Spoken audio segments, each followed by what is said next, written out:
The hot stove is crazy. The hot stove is officially like on fire. We've got a grease fire going on here because Matt Olson has just been traded from the Oakland A's to the Atlanta Braves in exchange for some mega prospects. We got Cristian Pache, we got Shea Langeliers, we got Ryan Cusick, and we got Joey Estes going to Oakland in what is one of the biggest trades of the entire offseason. One of the bigger trades we've seen in a long time. My goodness, Matt Olson goes to Atlanta, which also means this is officially, it has to be, right? Officially the end of the Freddie Freeman era in Atlanta, which feels so strange. There's so much going on here with this trade. As always, I'm going to break it down for you guys, so have no fear. I'm going to tell you everything you need to know about Matt Olson going to Atlanta and the prospects going back to Oakland. I actually think not a bad trade for Oakland. But as always, sorry A's fans. Again, so sorry. So sorry you have to lose Matt Olson. That sucks. But before I do get going into the video, make sure to drop a like on it. That's the best way to show your support on the channel and help me out with the YouTube algorithm. Subscribe if you have not yet done so. I mean, we've got 4 videos, I think, in the last like 24, 36 hours. Your boy's going hard. Click that sub button so you don't miss out. Get in the comment section down below initial reaction to the Matt Olson trade. Do you like it? Do you hate it? What thoughts are going on through your mind? And follow me on all my social media at GiraffeNeckMarc. Link is in the description. So Jeff Passan, Big Wef Wasson dropped a banger. Atlanta and Oakland are in an agreement on a trade that will send star first baseman Matt Olson to the Braves. Sources familiar with the deal tell ESPN. Oakland will receive outfielder Cristian Pache, catcher Shea Langeliers, starting pitcher Ryan Cusick, and starting pitcher Joey Estes, according to ESPN. And it's so weird to say that the Freddie Freeman era is over in Atlanta. Like, we kind of knew that there was a chance he wasn't going to get re-signed, and as a Mets fan, it felt good. Like, oh, Freddie Freeman's gone. Like, he's been torturing us for the last 11 years of his career. But then it's like, oh, wait, hold on. Matt Olson. Matt Olson is really good, and Matt Olson has done some things, specifically last year,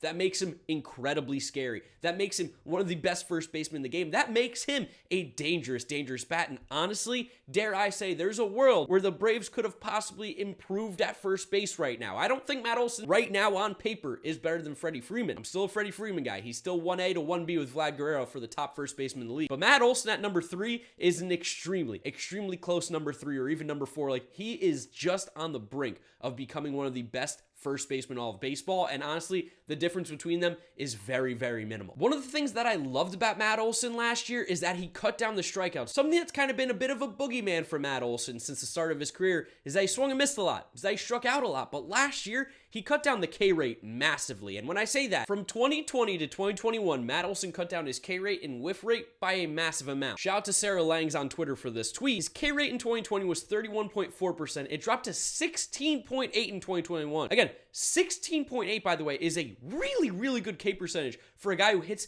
at any sort of level, and especially with the power that Matt Olson has and the ability to hit the gap, to hit a double like I found out I love the other day from Foolish Baseball. Apparently I'm a doubles man. That's a meme I didn't know about me, but it makes sense. I do love a double. Cut down the strikeout rate by what?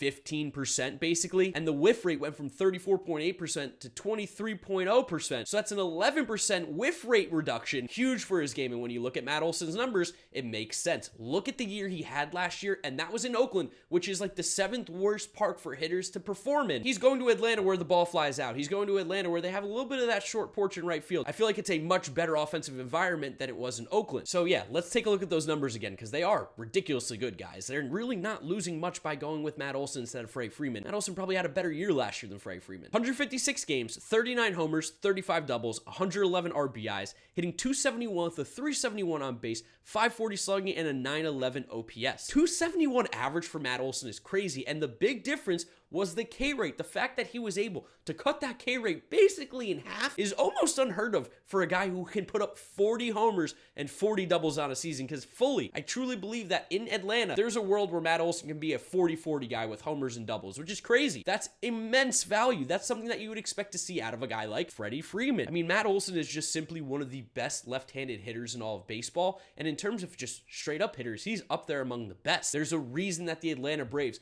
gave up a huge haul for a guy like Matt Olson. Not only is he great at the plate, he's one of the best defensive first basemen in all of baseball. The value you're getting here with Matt Olson is crazy. You're going to have him for the next 2 years. He's not a free agent until 2024. I hate to say this, but this move is massive. Massive for the Atlanta Braves. And if you're a Braves fan, you probably see all the prospects you gave up. You're a little worried. Who cares? You're trying to win now, right? You're just fresh off a World Series win. There's always that World Series hangover. You bring in Matt Olson, brings in a fresh new face who's got a great left-handed bat, who's great at first base, who can be your franchise guy. He's also an Atlanta kid. He grew up in Atlanta, so let me take a guess. He was probably a Braves fan growing up. This feels like a pretty unbelievable move. Like, if you're not getting Freddie Freeman, well, Matt Olson's a pretty good consolation prize. In some ways, he might even be better right now. So, Matt Olson to the Braves, huge move for them. And for Mets fans, I'm sorry, guys. I'm sorry. We, had, I don't know, 5 minutes of enjoying Freddie Freeman no longer being a Brave. And now it's being completely overshadowed by the fact that Matt Olson comes in and is going to be an absolute nightmare for us as well. He's just so good.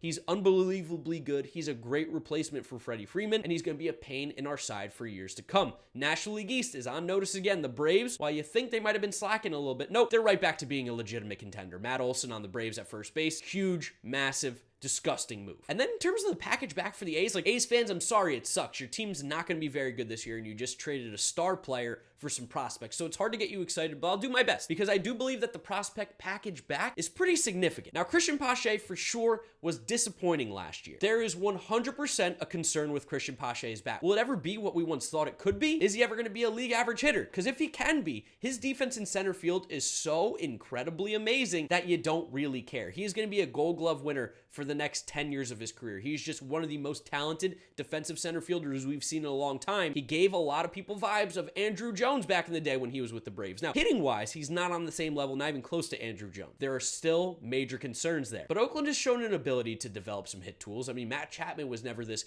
crazy offensive prospect. Matt Olson as well. These guys were able to develop and improve upon their game in Oakland. Even a guy like Ramon Laureano was able to improve upon his game in Oakland because he was a Houston guy at first. So Pache has all the tools to be a phenomenal center fielder at the Major League Baseball level. And at the absolute worst, he's going to give you incredible defense. Still extremely valuable in Oakland with all that real estate out there. So I like that they're going for a guy almost a little bit on a buy low here. He's going to be the big name that comes over in this trade, and he's definitely still the Braves' best prospect by all means. I think there's a world where he turns out to be really good in Oakland. He has to improve, but there's a world where it happens. I mean, just last year, people like Keith Law and other prospect guys had him inside the top 10 of their best prospects in baseball. He's still legit. He's still only 23 years old. This is not a bad guy to get back by any means. And he's under contract until 2028, so you have him forever. God, I'll be 32 in 2028. Oh my God. In terms of Shea Langeliers, who's the catcher that they got, you guys have Tyler Soderstrom. He's not a catching prospect. As much as that's his position right now, he's going to end up being a DH or find an outfield spot or something. His bat is what you care about. He won't catch. Now, Shea Langeliers, great defensive catcher, and his bat's actually been coming alive the last few years in Atlanta. That makes you believe he will just be more than a defensive first catcher. Last year, between AA and AAA, Langeliers had an 833 OPS split between 97 games. Granted, most of them coming at AA, but he's really close to being MLB ready, and he's really close to being an everyday catcher. Now, you do have Sean Murphy, which probably scares some A's fans a little bit here. Is Sean Murphy next? And I think that's a possibility. The Yankees could go after Sean Murphy. There's a lot of teams that can use improvement at catcher, but you could think about this as a positive. You're tearing it down. You guys are rebuilding. You guys are going to stink this year. You're trying to get all these prospects in to be the next wave of great Oakland A's players that eventually get traded again. It's a dangerous cycle. I hate it for you guys, but that's just the reality of the situation. You could trade Murphy for a lot. You could trade Matt Chapman for a lot. All those guys are possibly going to be moved again this offseason or during the year to get more prospects in. Shea Langeliers is going to be a very solid catcher at the MLB level. At the absolute worst, he's above league average because defensively he's really good and he should swing the bat league average-ish. I like the Langeliers pickup. Those two guys at the top headlining it, really solid. And then they went out and got first round pick in last year's draft Ryan Cusick out of Wake Forest from the Braves. Well, Ryan Cusick's really good and he looked really strong in his 6 starts last year in A-ball for the Braves in the minors. I mean, in 16 innings, he struck out 34 batters and only walked 4. He's going to be a really good pitcher. He's probably going to fly through the system too because he's a little bit older. He's 21, 22 years old. So maybe after a good season this year in the minors with the Oakland A's, he can be ready next year in 2023 for the A's to get into that rotation. He really has good stuff. There's a reason he was a first round pick out of Wake Forest. He's a stud. He was dominant in college. He was dominant last year in A-ball. We got to see what his development looks like here, but Ryan Cusick is a legit good arm that can be a part of the front line of this rotation for years to come. Big dude, cannon, beast. And then the last guy to talk about here is Joey Estes, who's a little bit lesser known of a pitching prospect in the Braves organization, but last year he made 20 starts and looked pretty good in the Braves system. He was at A-ball, just with Ryan Cusick as well in Augusta, 99 innings, 127 strikeouts, which is a really solid ratio, only walking 29, so he had an 11.5 K per nine, 2.6 walk per nine, gave up almost no home runs, had a whip under 1. Joey Estes has some good stuff. So there's definitely still a lot of development left with the players that they got in, but I actually think that's a really nice haul back for a guy like Matt Olson, although you are lacking that shortstop position, which is still a major hole in the Oakland A's farm system. They need to get stronger up the middle. They did in 2 positions with Pache and Shea Langeliers, but you still got to get a little shortstop action in there, and then that farm system will really be looking strong. But this was a nice haul back. It sucks though. I'm so sorry, Oakland A's fans. I really do feel bad for you, because this is no way that you should have to deal with your team. They're so close to competing. They're so close to being a contender, and instead of trying to get better, they actively try to get worse. They trade away their best players and go for a rebuild yet again. Really sucks. I'm sorry, guys. I really do. I feel bad. And Braves fans, man, good for you. Great for you. Bad for me as a Mets fan. Hate this as a Mets fan, but as a Braves fan, you should be excited. Again, it's weird because the Freddie Freeman era is over, and now it's all about Matt Olson, but Matt Olson is really, really good, so you shouldn't be sad and think that your team's any worse because you got Olson. It's just that it's weird to get rid of what's going to be one of your franchise greats and have him play for another team now. It's just a weird time. I want to know what you guys are thinking about this move. Do you like it for the Braves? Do you like it for the A's? Give me your thoughts and opinions down in the comment section below. If you did enjoy the video, it really does help out, guys. If you do click that like button, it takes like 2 seconds, so drop a like, as well as subscribe if you have not yet done so you don't miss out on any of the content I'm bringing you. Follow me on all my social media at GiraffeNeckMarc, links in description. That's where I'm wrapping up today's video. If you guys did not see the Josh Donaldson trade to the Yankees, click this video right here. And then this is the video about Sonny Gray being traded to the Twins yesterday. So many moves, so many videos. Give them a click, give them a watch. Thank you guys for watching this video, and I'll see you probably later today, honestly, for another video. Bye.